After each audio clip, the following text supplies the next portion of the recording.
नमस्कार,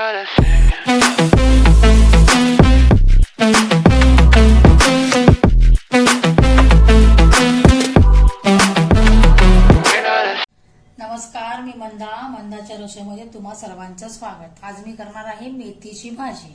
तर बघा, मेथीची भाजी करण्यासाठी मी ही एक जुडी मेथीची भाजी आणलेली। मेथीचा डोंगर केलाय तू। बाळा बोलते मेथीचा डोंगर केल्या। बरं ठीक आहे, चला मेथीचा डोंगर बघा हा। आणि ह्याच्यासाठी बघा, ह्या डोंगरासाठी मी हे 3 मोठे मोठे कांदे घेतलेले आहेत। त्याचबरोबर बघा, आपण मेथीची भाजी कशी तिखटच छान लागते म्हणून ह्या 10-12 मिरच्या घेतलेल्या आहेत कापून। आणि मी जी मेथी करणार आहे त्याला लसणाचं प्रमाण जास्त लागतं। ते हे पण बघा 10-12 किंवा 15-16 असतील, मी मोजलेलं नाही, पण एवढं असं घ्यायचं लसणाच्या कुड्या। हे असं कसं माहितीये का, हे बारीक नाही करायचं, एकदम पेस्ट नाही करायचे, असंच आपलं खलबत्त्यामध्ये असे टोचून घ्यायचे, आपले टोकून घ्यायचे, टोचून घ्यायचे, जे काय असेल ते तुम्हाला कळलं ना। पण चला आता मेथीची भाजी बनवूया। आता बघा, ही कढई ठेवलेली आहे मी, कढई छान तापलेली आहे।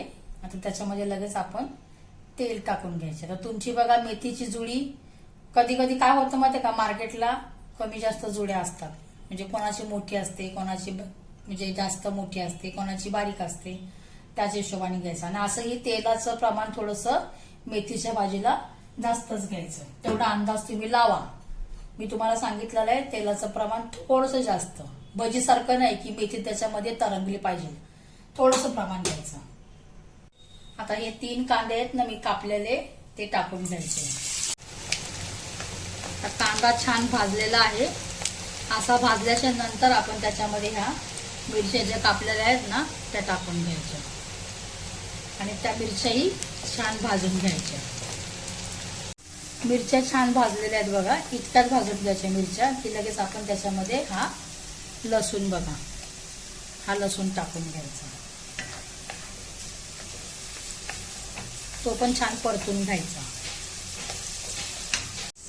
आता लसूण पण छान भाजून घेतलेला आहे। आता ह्याच्यामध्ये टाकायची आपली ही मेथी।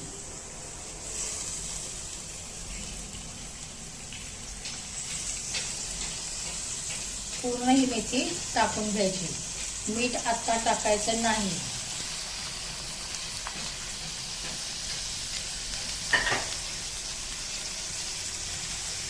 आता ही मेथी अशी टाकून झाल्याच्या नंतर गॅस आहे ना स्लो करायचा। आता ह्याला काहीच करायचं नाही, गॅस फक्त आपला स्लो करून आहे ना त्याच्यावरती झाकण लावायचं। झाकण असं लावा की त्याच्यातली वाफ बाहेर नाही आली पाहिजे, असं झाकण लावा। तर बघा, मी आता हे छोट्यावालं झाकण आहे, मला हे झाकण पुरत नाही, तरी हे असं लावून ठेवायचं। का तर माहितीये का, मेथीचं पाणी आहे ना हे सुकतं आणि मेथी दबली जाते, मग नंतर आपण मीठ टाकायचं। आता झाकण काढायचं, हे बघा आता झाकण काढलं ना की कसं माहितीये का, मेथीचं जे पाणी असतं ना, मेथीला कसं ऑलरेडी पाणी असतं ना कुठल्याही पालेभाज्यांना, ते झाकण लावलं ना की त्यांचं ते पाणी सुटतं आणि नंतर त्याच पाण्यामध्ये ही मेथीची भाजी होते। आता बघा ही किती छान दबली गेलेली बघा, झाकण लावल्यामुळे ही मेथीची भाजी दबली जाते।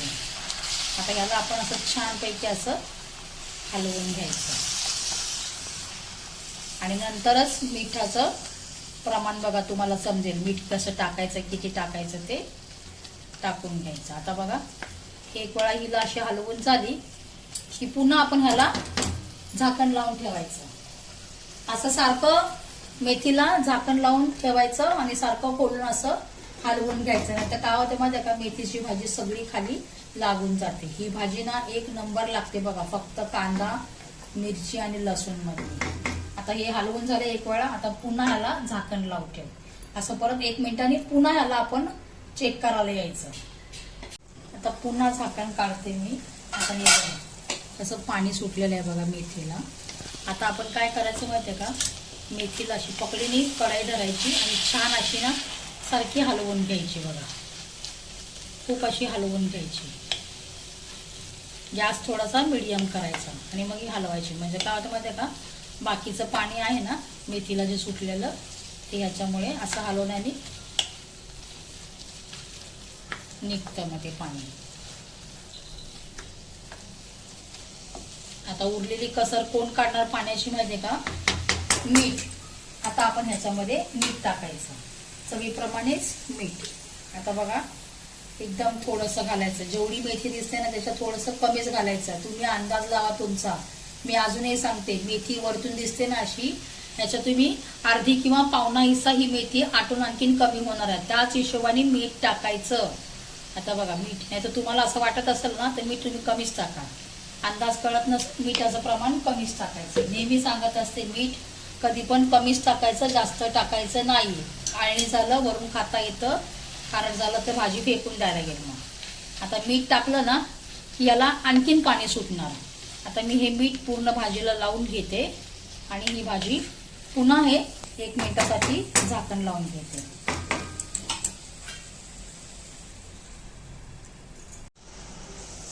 आता पुन्हा झाकण काढायचं. मीठ टाकल्याच्या नंतर बघा पुन्हा आता ह्याला पाणी सुटलेलं आहे, आणखीन भाजी कमी होणार. आता इथे कसं गॅस आपण थोडासा मोठा करायचा. मोठा का करायचं माहिती आहे का? आता ह्या भाजीला सारखी हलवत राहायचं ह्याच्यातलं पाणी संपेपर्यंत. सारखी अशी हलवून घ्यायची. आम्हाला ह्या भाजीमध्ये आहे ना, आम्ही शेवटी ह्याच्यामध्ये शेंगदाण्याचा कूट पण टाकतो. तुम्हाला हवा असेल तर शेंगदाण्याचा कूट घाला किंवा अशी ही भाजी छान लागते खायला. आता ही बघा भाजी जवळजवळ होत आलेली आहे. आता मी याच्यामध्ये टाकणार आहे थोडासा शेंगदाण्याचा कूट, जो आम्हाला लागतो. तुम्ही नाही टाकला तरी चालेल. मग आता ही भाजी आपली होत आलेली काही झालेलीच आहे आपली भाजी.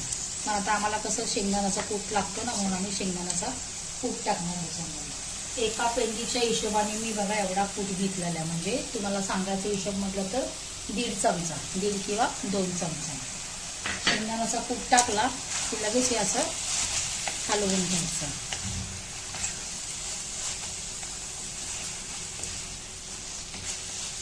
गॅस मोठाच ठेवायचा, मोठा म्हणजे मीडियम, जास्त फास्ट नाही, नंतर भाजी तळून जाईल. पण असं हलवायचं प्रमाण मात्र कमी नाही करायचं, सारखं हलवत राहायचं. कोणाकोणाची भाजी जळते, खाली लागते. तर बघा आता आपली ही भाजी छान आता ही करून झालेली आहे. बघा झाली आपली ही भाजी. आपली भाजी आता तयार आहे खाण्यासाठी. ज्वारीच्या भाकरीबरोबर किंवा बाजरीच्या भाकरीबरोबर 1 नंबर भाजी लागते. पण माझं बाळ खातं हे भाताबरोबर. माझ्या बाळाला ही भाजी भाताबरोबरच आवडते. हो की नाही बाळा? हो. आता खायचं का? हो. चला. तर कसा वाटला व्हिडिओ आवडला असेल तर लाईक करा, शेअर करा आणि सबस्क्राईब करा बरं का माऊली. सबस्क्राईब केल्याशिवाय जाऊ नका. तोपर्यंत नमस्कार. That I don't wanna play, so don't say you need me when I walk away.